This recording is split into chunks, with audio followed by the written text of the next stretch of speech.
All of us are Arjuns, caught in their own flesh, in their blood, in their tears, in their emotions, in their past. And being caught, we forget what our dharma is. Therefore, Bhagavad Gita is immortal. As long as Arjun lives within us, we will continue to need Krishna.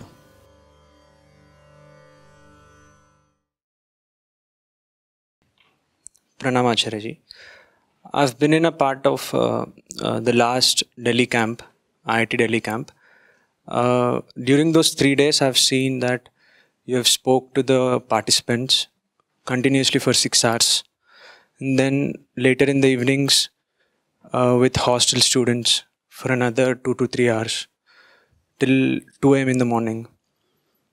And we also get to hear it from the volunteers that you have a very rigorous work schedule. So I wanted to put forth this question, which I came across on Twitter, directed to you, and I quote, "What kind of dissatisfaction do you have in you that makes you teach Vedanta and offer yourselves in the service of other people to ease their suffering? A witness will not intervene, or will he?" And this is not a question, this is a taunt. Give it to me. What kind of dissatisfaction do you have in you that makes you teach Vedanta and offer yourselves in the service of other people to ease their suffering? A witness will not intervene, or will he? This is more of a barb. What kind of dissatisfaction you have that you do these things? A witness will not do anything. Obviously, the witness is not doing anything. Whatsoever is done by this form in Prakriti. Who told you that the hand can be the witness? My hand moves. When you say I am doing so much, who is doing so much? The self, the Atma, is a non-doer. It does not do anything. When you say I am doing something, who is doing something? The lips move, the tongue moves, the throat is working, the brain is working. These are moving. And in the middle of all this bodily movement, surely there is something immovable. And it is by the virtue of that immovable thing that whatever I am saying is coming. The fellow is saying, why do you work so hard? A witness is not supposed to work, right? It's a smart taunt. The only problem is that wherever you learned this from is not the place, or you have not learnt it rightly. You said a witness does not do anything. The body is not the witness. The body is working. The eyes are seeing. And the body will get tired and fall off one day. The witness remains. The witness ever was. The witness is beyond time. What to say? See, these are just botched up spiritual concepts that float in the mediocre kind of spiritual market. I think I have spoken on this witness concept no less than 100 times. When people are afraid of the right action, they seek refuge in such concepts. They say, but we are supposed to be the witness of everything. Why work? Just witness. Why can't you witness yourself not working and know how you are using the concept of witness to evade the right action? Further, if witness is really a witness, how are you talking so much about the witness? A witness is supposed to be hidden by definition, right? A witness is someone who sees but cannot be seen. If the witness can be seen, then somebody is witnessing the witness as well. So the witness is not a true witness, right? There is a witness behind the witness. But then people don't exercise the kind of basic intellectual rigor that is needed to go into these concepts. They just shabbily, hurriedly pick something up from some pop book and start tossing it around. Witness. The only witness is the self itself, Atma. And that's why nothing can be said about the witness, the Atma. Achinte, Agye, Akalp. The witness is the center with no existence of itself in time and space. Around the witness is the entire universe. And the universe is constantly in motion. The point is that your motion must be centered on the witness. Not that you must become motionless. Our friend here seems to imply that if you are the witness, then you should not move at all. No. The knowers told us of the witness so that our lives are centered on the witness. The witness is at the center, immovable, and everything else is moving in the right way, in the right force, in the right direction around the witness. The witness is like the eye of the cyclone. There has to be tremendous activity around the witness. In your entire being, the witness is the point that always remains untouched, unblemished, unmoved. And because there is something within you that remains untouched, it enables you to accept all kinds of daring challenges. That is the witness. In fact, if you do not have that point of absolute stability and certainty within you, you cannot move freely. Because you know that there is something within that will never be touched or corrupted or destroyed. So you can plunge into situations that threaten to corrupt and destroy you. You can plunge into any kind of worldly fire, knowing fully well, na hanyate hanyamane sharire. There is something within that will not be destroyed even if that sharir is. That is the witness. Witness does not mean you will avoid the worldly fire. Witness means you will plunge into the worldly fire because na hanyate hanyamane sharire. It will never be lost.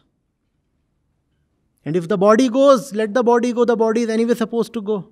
The real thing will never ever die. So why should I be afraid? That's the witness. The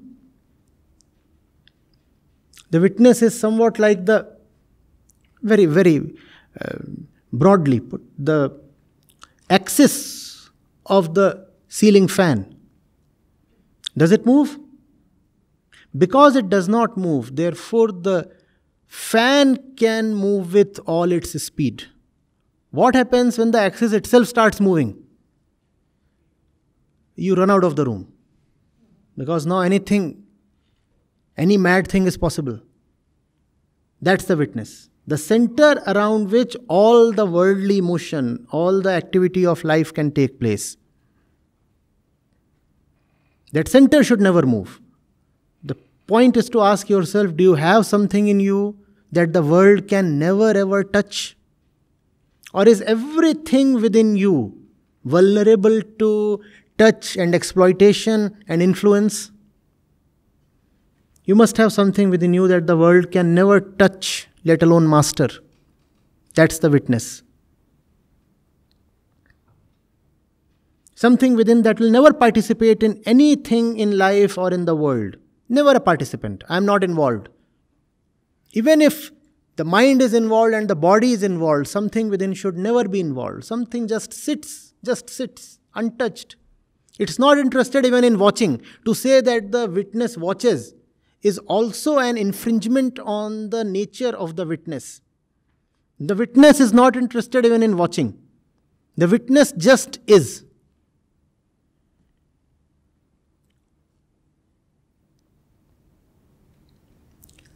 Are you getting it? So these are like adolescent quips. Why are you working? The witness never works. Teenage, pre-college kind of stuff. I've had enough of it several years back. Till several years back. No, I get it even today as well. So you have done the worst kind of injustice to yourself when you have corrupted even the holiest. You have all kinds of random things in your kitchen and you get sick because you consume them. And then somebody gives you a bottle of medicine. And even in that bottle you fill up your regular stuff. Now is there any hope left? The one thing that could have redeemed you, even that you have lost to yourself. It is tragic when there is an intoxicant in the bottle and you gulp it down. Obviously it is bad. The thing is poisonous. But it is absolutely a thing of sorrow when in the bottle of medicine you fill in an intoxicant and take it in. Even to the words, the holiest words, we start according mediocre, lowly, worldly meanings. We have corrupted great medicines like Atma, like Turiya, like Sakshi. Each of these words stands corrupted in the worldly market of mediocre spirituality.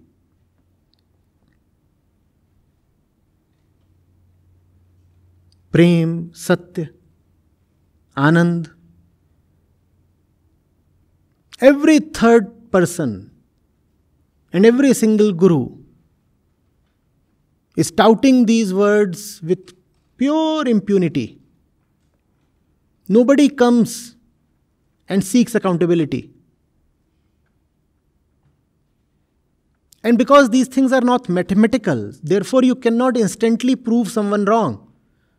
The fellow can speak for 2 hours, let's say, on Anand. And he is talking pure crap. But it's not possible for most people to prove that he is talking crap. So he continues without any punishment.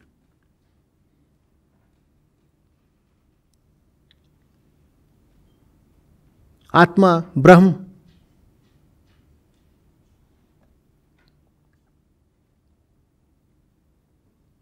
Ishwar. Great renowned person. I was reading him recently and it was such a shock. He was equating Atma with Ishwar. How can you do this?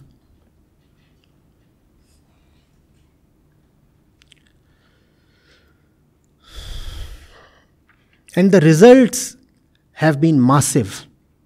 It's not that these are small mistakes that go unnoticed or unpunished in existence. For all the misery that mankind is experiencing today, it is this misrepresentation that is responsible. It will sound strange to you, but yes, this is the fundamental reason. Because spirituality is the last resort, the ultimate medicine. We have corrupted the ultimate medicine as well. Now tell me what will save us?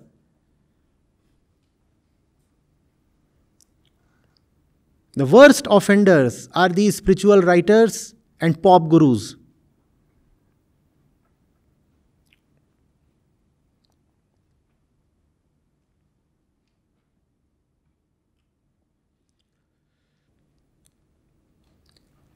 Observation is not the same as witnessing.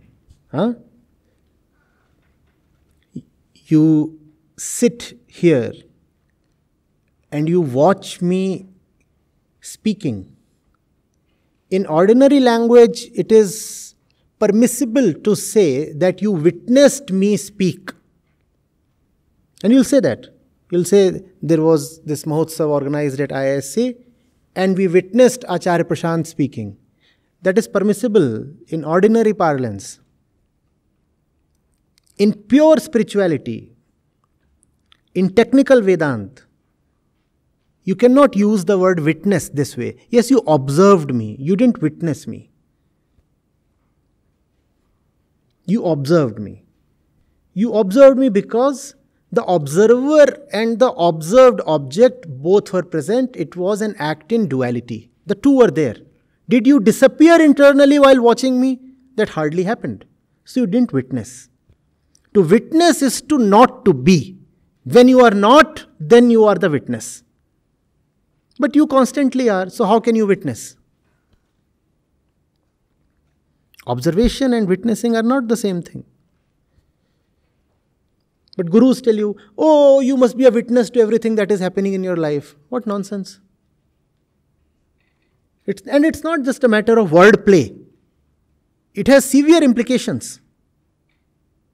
Because it is a technical thing. Just as in physics, force and power are not the same thing. But sometimes we use these words interchangeably in ordinary language, don't we?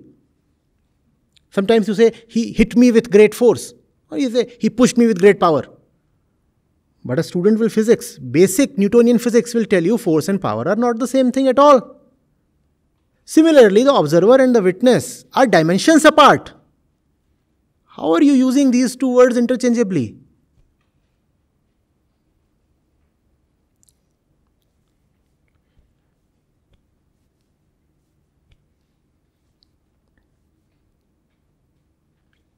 Getting it. Krishnamurti also used to say observer and observe. That's what. That's a more practical usage. The observer is there and the observed is there, and that's the way the worldly duality functions. Witness is a very sacred word. It has to be used with caution.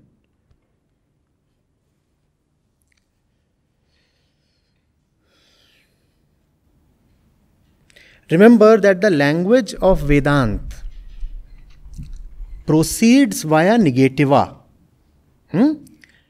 So witness does not mean actively witnessing. It is not a word that affirms an action. To witness only means a negation of participation. Do you get the difference? So when you say somebody is a witness, that does not mean that he is actively witnessing. Rather, in the tradition of Vedanta, it means that he is not participating. That's all. To witness is not to do the action of witnessing. It is to not to do the action of participating. That is witnessing. That's all. You must have something within you that is so contented in itself, so joyful, so peaceful, so absolutely complete that it does not seek to participate in anything. Great party going on, oh, I am all right, I won't participate. A great sorrow has fallen, oh, I am still okay, I won't participate. That's the witness within you. That's called as Atma. Atma alone, true self alone is the witness. And that's the endeavor of the entire spiritual process, to reach internally where Aham meets the Atma, the ego meets the true self. And then so many things happen on the periphery, internally you remain blissful. Okay, all right, healthy. Even in the moment of your death, okay. That's the purpose of the spiritual process and the purpose of life.